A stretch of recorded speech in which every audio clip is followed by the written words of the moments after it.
We're standing and moving. We're eating, leaning. We're staying alive. What hour are we in? 10. 10.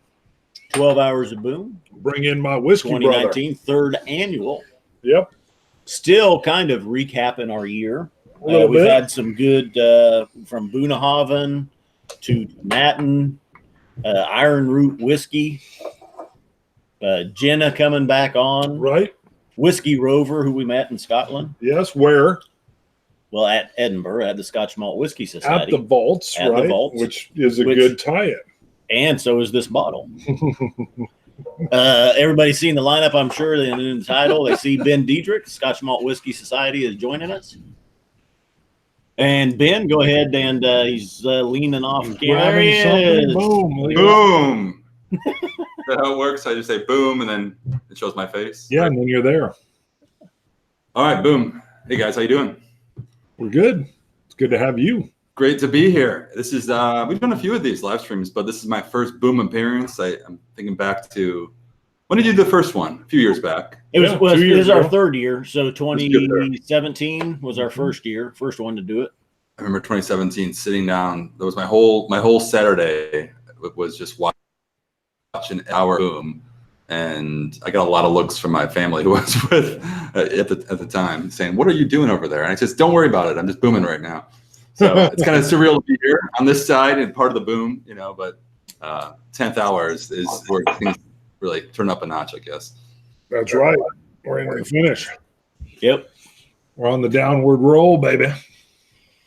Give us so we went to Scotland. You were there at the same time. You said, "Hey guys, I want you to meet me at the vaults there in Edinburgh," and kind of put us up for the day. Yeah, I got some wonderful haggis. Well, it's crazy how that worked out. I mean, just timing wise, that you were there and I was there at the same time. Couldn't have planned it better, I guess. Right.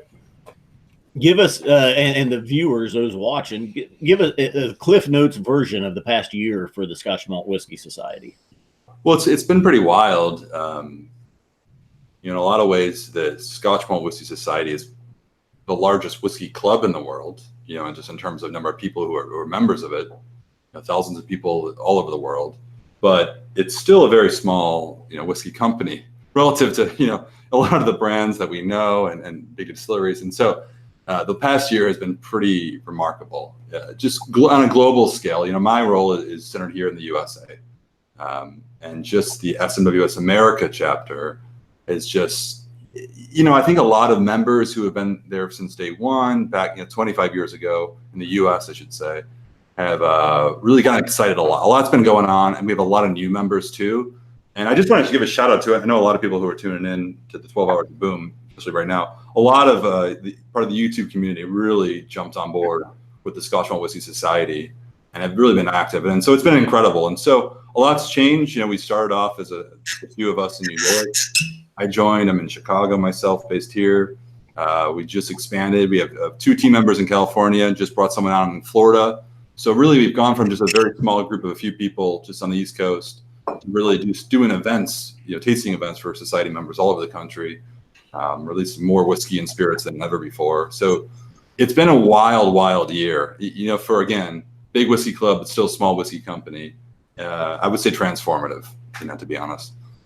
So. Look at Sunday Evening Scotch comments. He says, "Oh, snap. I just remembered I have some 9.157. I drambled lonely as a cloud that we were drinking during the live stream from Scotland there in the vaults." He's going to pour some of that for his next dram. Yeah, that's incredible. I think that's the first one we tasted. When you were in the vaults, we timed it. You came over, sat down to the live stream. I think that was the first whiskey we had on the live stream, and he ordered at that time, or I just ordered it. But I saw a great post about it on Instagram recently. Really beautiful whiskey, Old Speyside, that I think is just a classic style. Now, how quick do you remember? There was it was a Lafroig 27 year. That was your phage bottling, basically. Was it 27? 19 year. Yeah, there was a 19 year. I mean, for the Fachil bottlings, there were a lot this year. Some, a lot of I remember what we tasted was not available here in the U.S. What we had in the U.S. There was some overlap, but that was a full term Oloroso sherry, if I remember correctly. It wasn't one, that was the only time I tasted it, and it was the last time. but that was fantastic. We had that one. We had the Dramble, the 9.157. And I'm trying to think what else. Oh, we threw the Armagnac, right? If I remember. Oh yeah. Yeah, Roy got a little edgy about that one. Yeah. The Armagnac's been a big, 95% of what we're bottling at the Society is Scotch whiskey.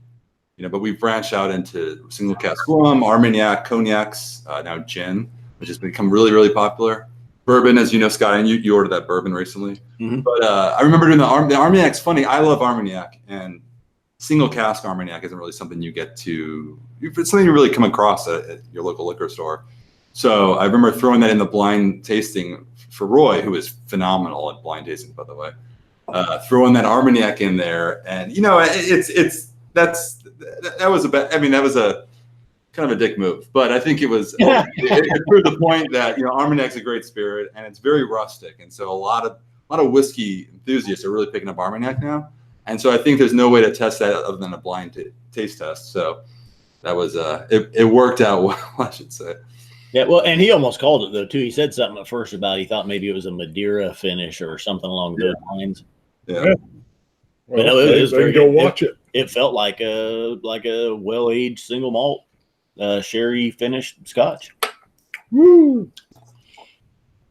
Wow. Speaking of well-aged single cask Scotch, wow, is that good? You picked a good one here, brother. Yeah, you drinking that right now? I just poured it myself. Yeah, I just took a little sip of it. How many bottles of that are left? None, actually. It's sold out. Good. It's sold out in about 6 or 7 days. So, we're talking about this is our 2019 USA exclusive. Yep. And I don't know if you tried the 2018. 2018, we released a cask to celebrate the US chapter's 25th anniversary, and it was called Amber Waves of Grain. Yes. Right. Do I still have it? Oh, do you have that one? Yeah. Is that the gold wrap on the back? Yeah. It may not have. We didn't have much left. Oh, maybe it's gone. We had it.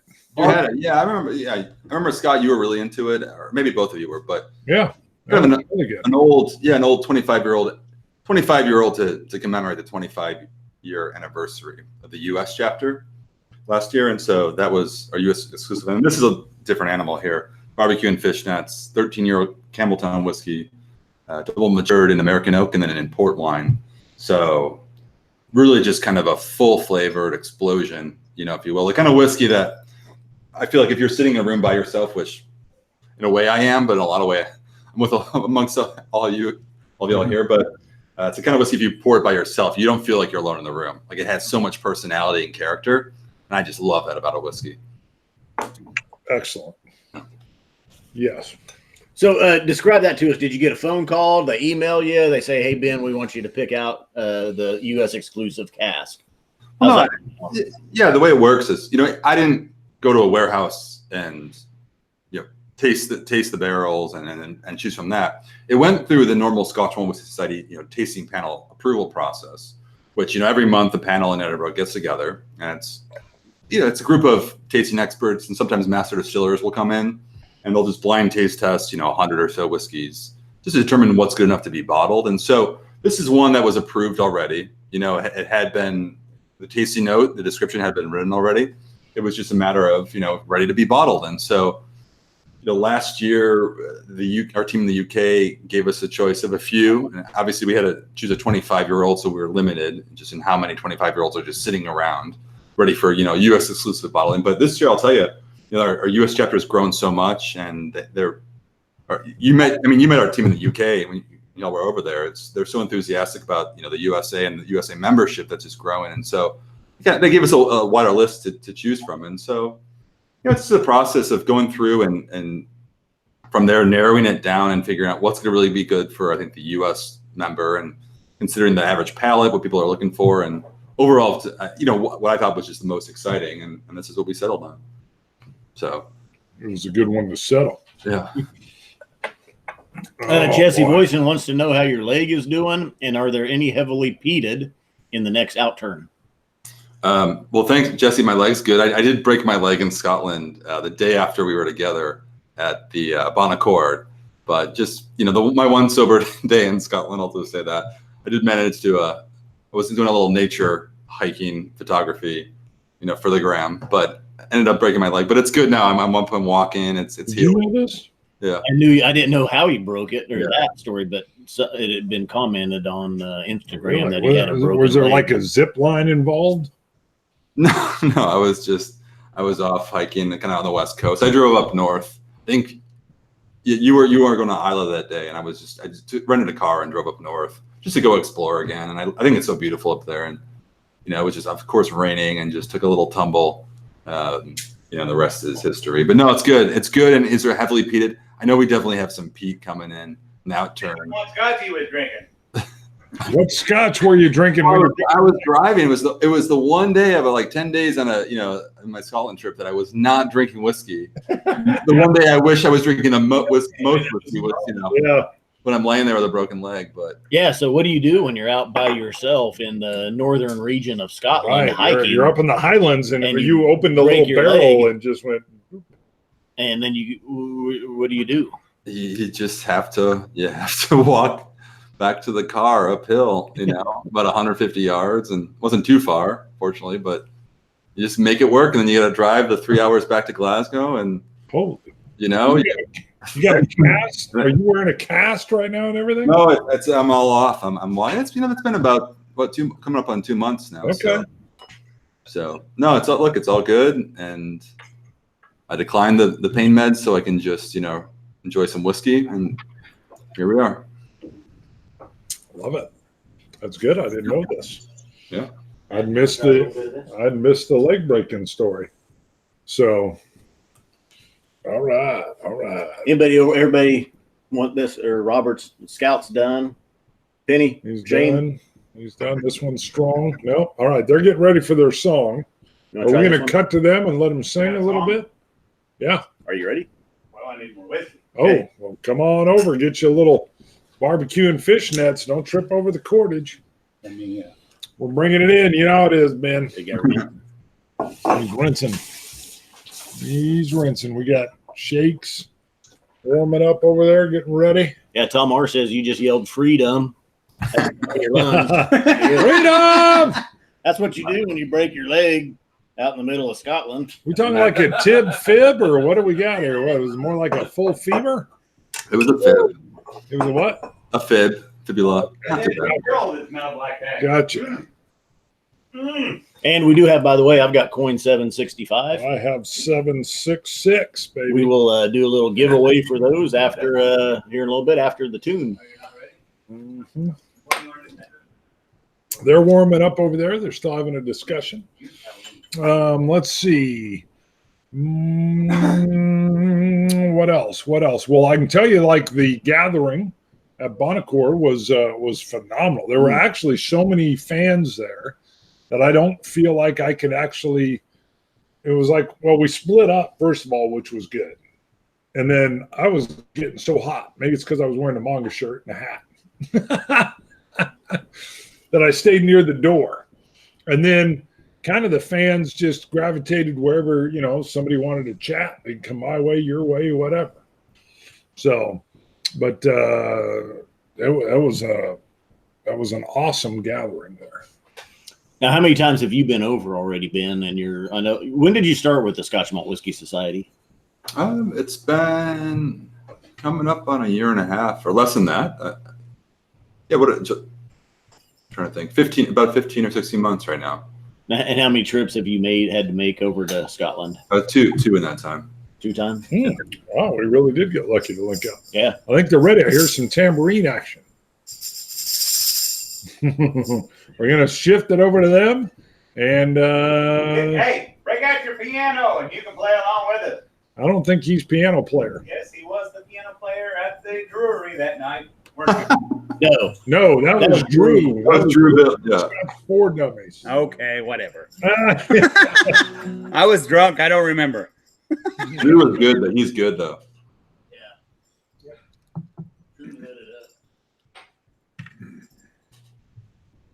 Go, Penny.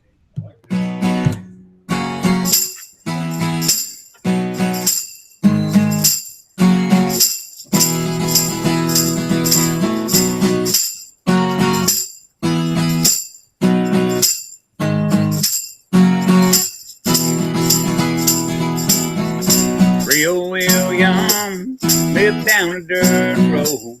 Made homemade wine like nobody I know. Stopped by one Friday night and said, can you help me, Creole? Got a little girl waiting on me and I want to treat her right. Now what you need, son, is sitting down in the cellar. Reached through a cobweb and he turned on a light and said, might be little dust on the bottom. Don't let it fool you about what's inside. There might be little dust on the bottom. It's one of those things that gets sweeter with time. She was sitting on the porch swing when I pulled in the driveway. Old heart was racing as she climbed inside. Slid over real close and then we rode down to the lake shore. Watch the sun fade in that big red sky. Reached under the front seat and said, now here's something special. Just been waiting for a night like tonight. Oh, might be little dust on the bottom. Don't let it fool you about what's inside. There might be little dust on the bottom.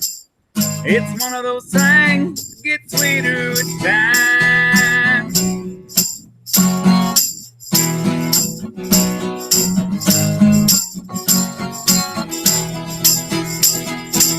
But you're still with me. We make some memories. After all these years, there's just one thing I found. Some say good love is like a fine wine, keeps getting better as the days go by. Oh, might be little dust on the bottle. Don't let it fool you about what's inside. There might be little dust on the bottle. It's one of those things that gets sweeter with time. There might be little dust on the bottom. Fool you about what's inside. There might be little dust on the bottom. It's one of those things that gets sweeter with time. There you go.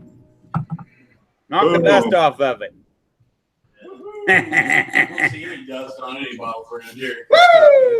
Yeah, it looked like it was lagging a little bit, Wow. and Richie Z digitized. said the baby pick popped up for a second. So, That's my Bart's boy. icon. That's my boy. Yeah.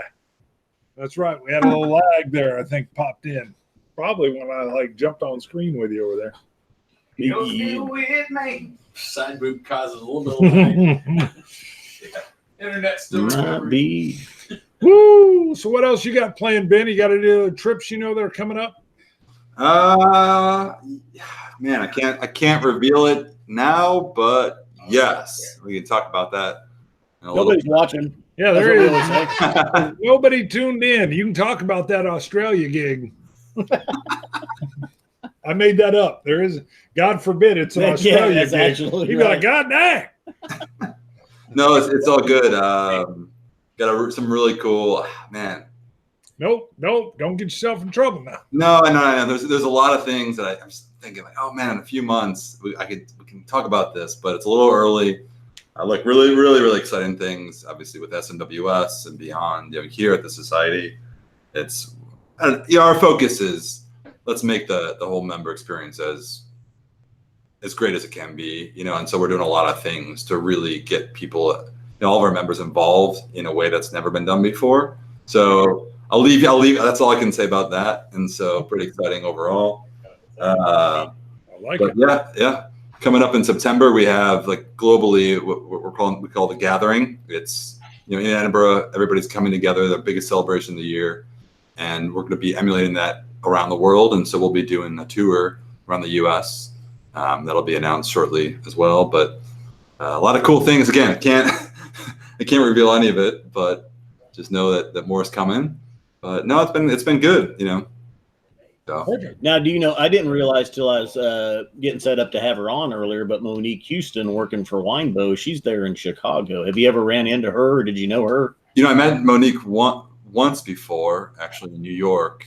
And Monique, if you're watching this, and if you don't remember, I'm not offended. But I met her. I thought, wow, this person is so knowledgeable about whiskey. I mean, she's really a true expert. I mean, in all things, you know. Mhm. I remember just having a brief conversation, and it was at a festival where, you know, everybody's talking. I was a patron of the festival. She was working it. So I don't expect her to remember, you know, talking to me about it. But I was just really impressed by just how, you know, down to earth and knowledgeable she was. And the best whiskey I had that night, I remember she had kind of just on the side of, you know, hey, if you appreciate whiskey here, I got something for you here.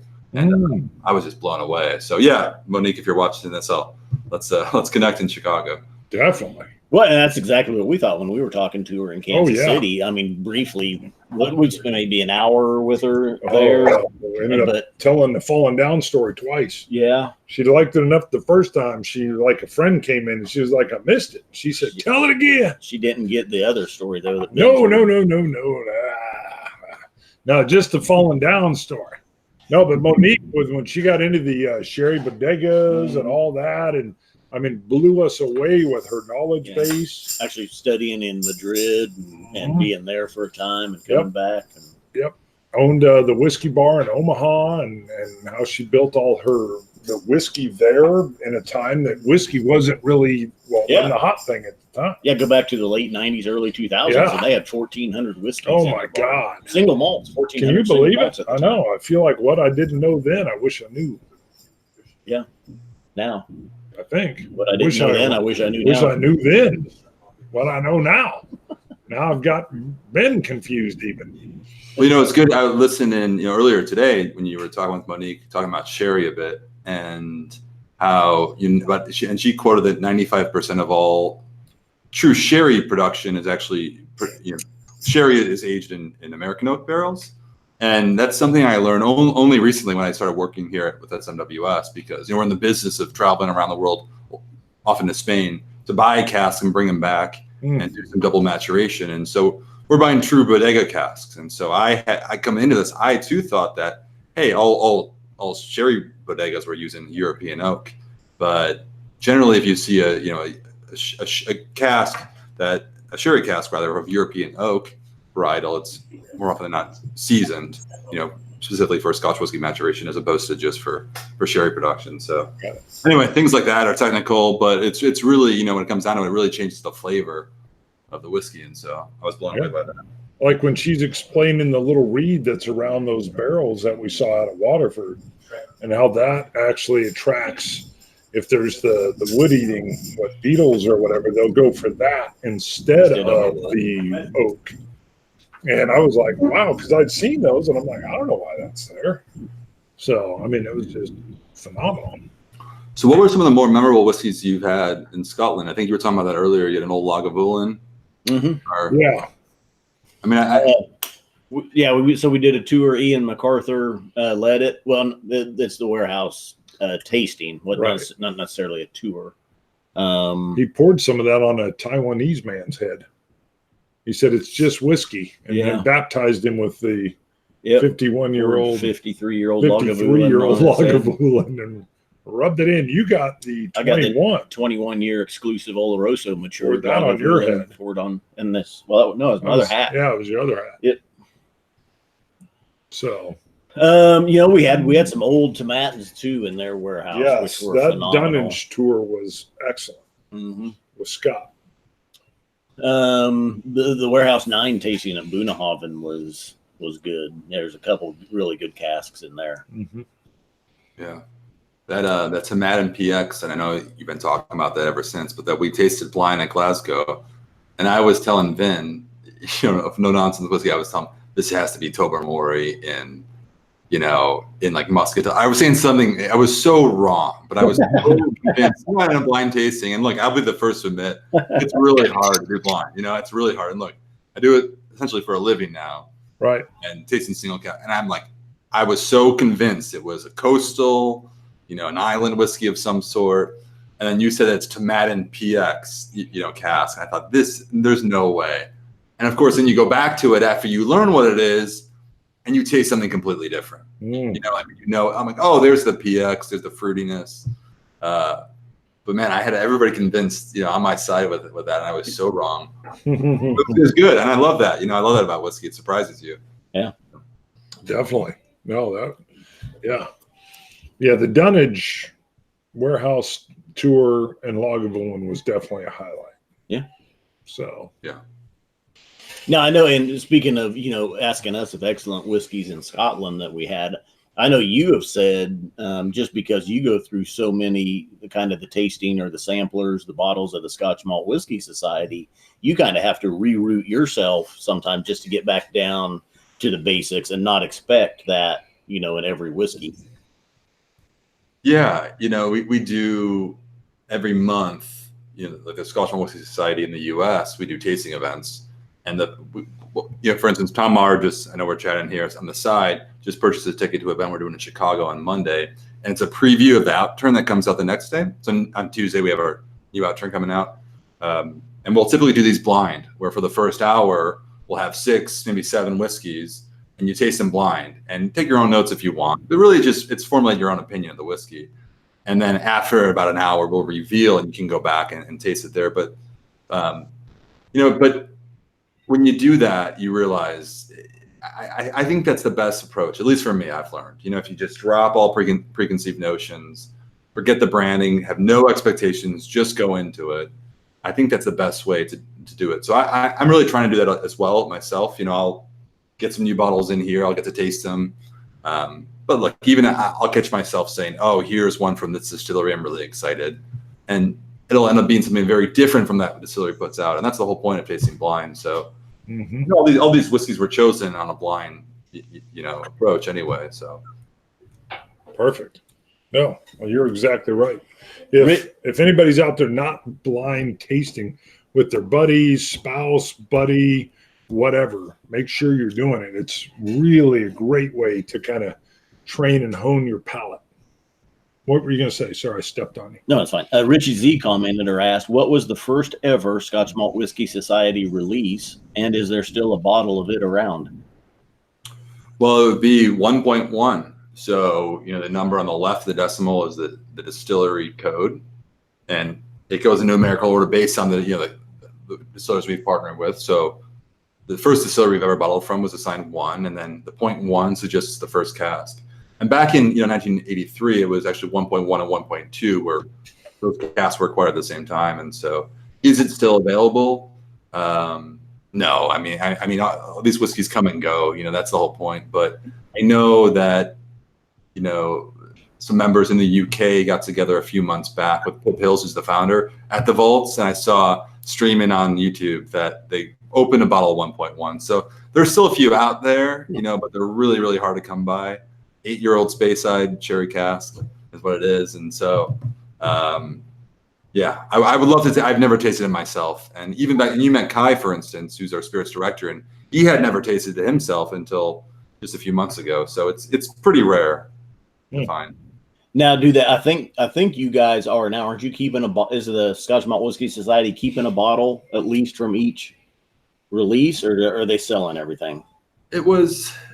I mean, we try. I think the whole premise is it's the members first approach. It's funny. I joke, and my colleagues and I joke. Brianna, you talked to her on the phone before, but we joke about how before we work for the company, we always got priority of the whiskey, and now that we work, we don't. But the reality is, there's only so many bottles per cask, and so we have a growing group of members, and so we try to first prioritize making sure that the members get the whiskey first, at least get a crack at it, and.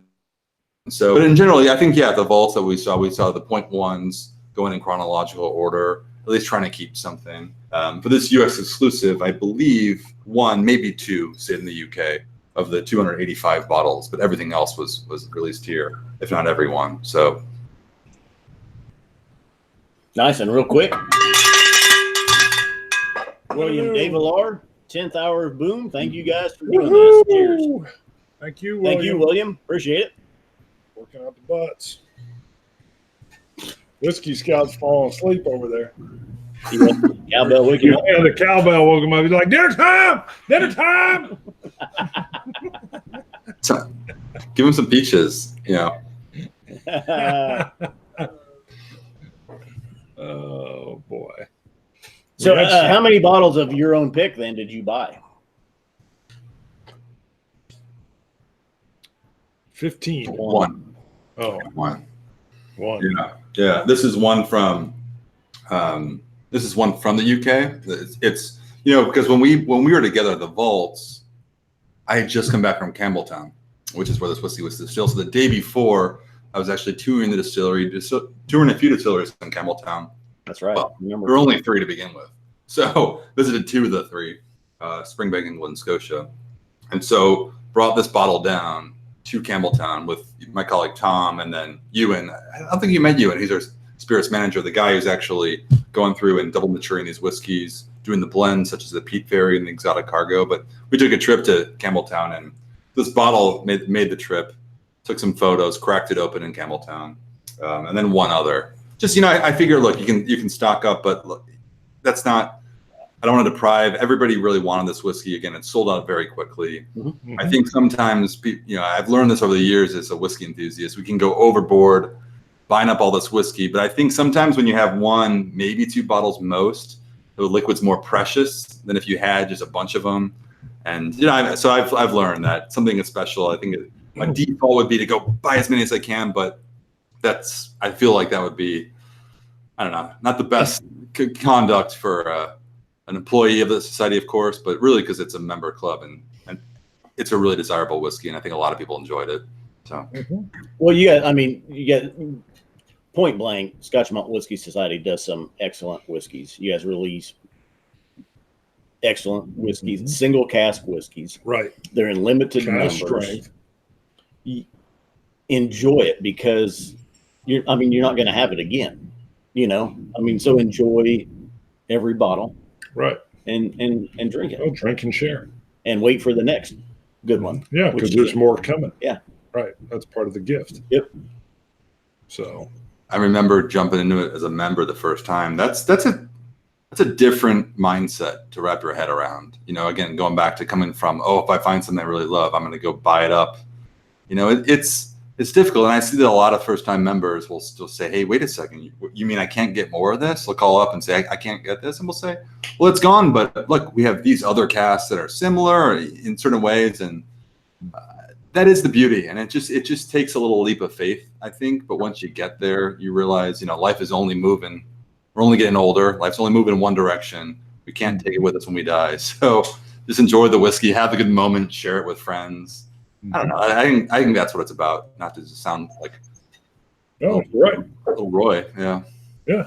Do we have a giveaway? Are we going to do these coins? Yep, these coins right here. All right. Let me see if we've got any new Patreon followers that have jumped on in the last. I'll ask Siri. so. Ben, think of a trivia question to ask the watchers while we're going to Siri our Patreon winner. All right. Does not look like anybody new has come on. Okay. We're checking, and nope, nobody new. Hey Siri, generate a random number between 1 and 174.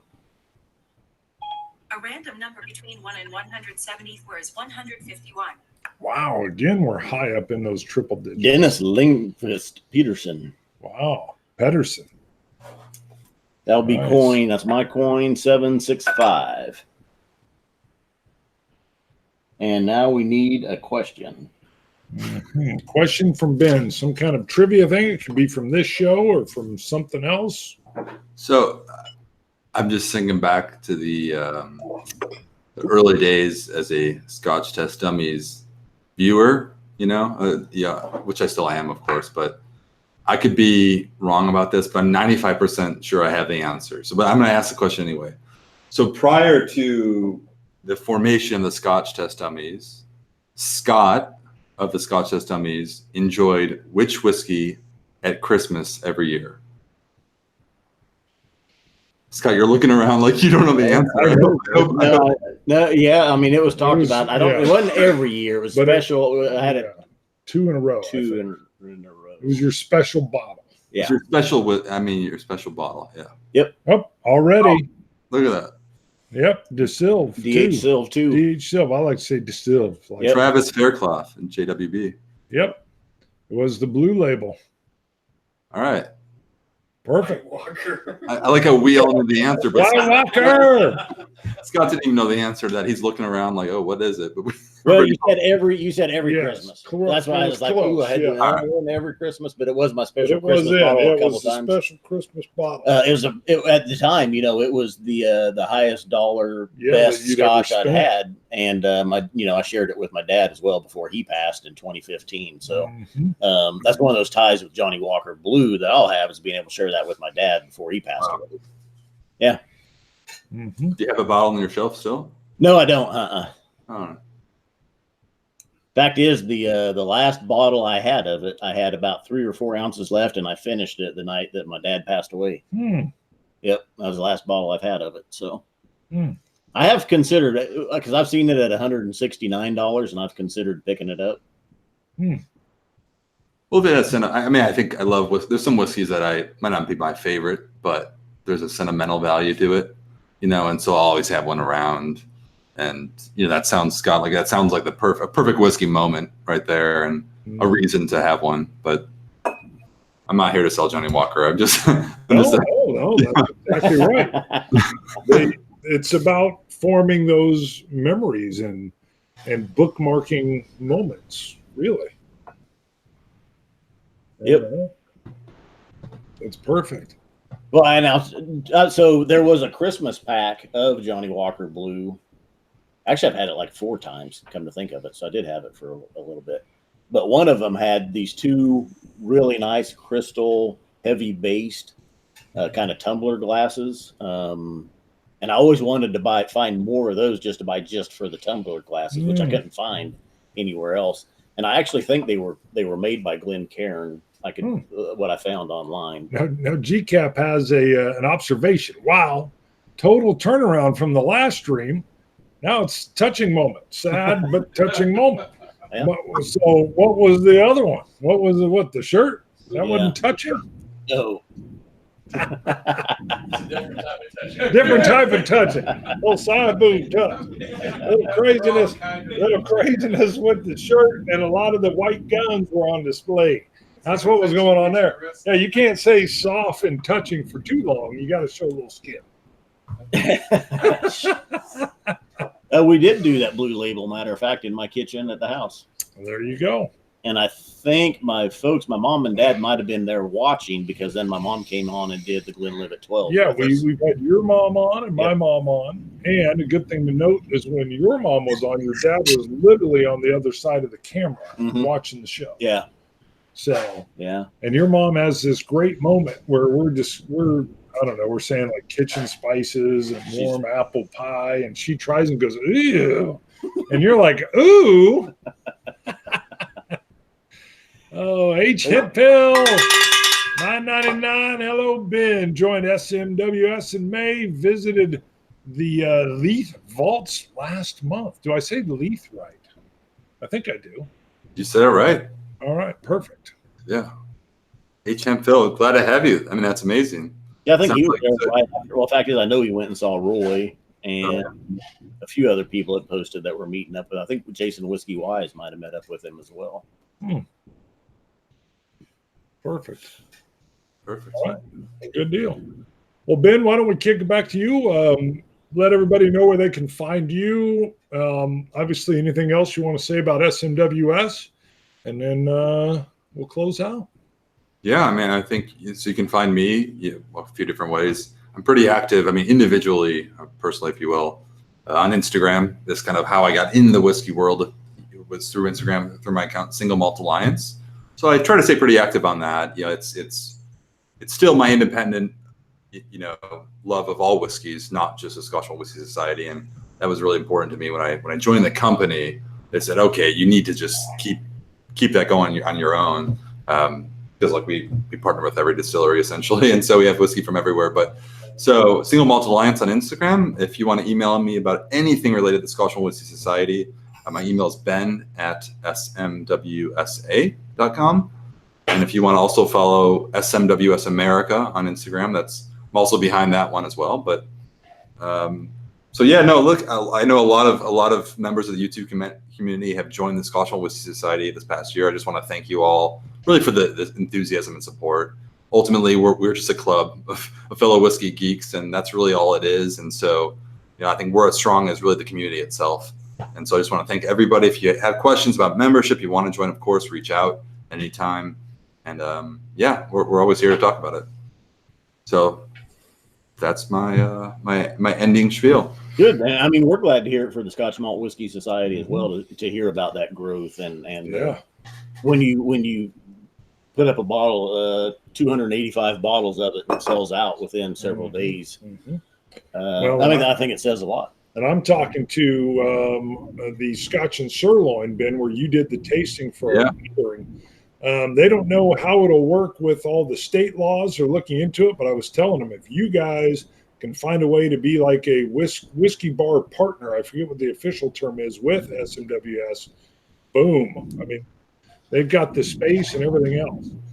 Yeah, there are quite a few bars and a growing number that carry our whiskey. You can go out, really anybody, you have to be a member, but a lot of bars, depending, well, if you have your member card, they'll offer some sort of benefit, but they're unaffiliated, on an official level, but they're really just great whiskey bars that are enthusiastic and, can offer the society whiskey by the dram. And so, yeah, I'd love to continue that conversation. Perfect. Cool. Very nice. All right. Well, thank you for joining us. Scotch it, you Scotch gods. Sláinte. Dummies. Dummies. Sláinte, dummies! Woo, we're going to close. I was watching him out of the corner of my eye. He was "What you coming. We doing?" could see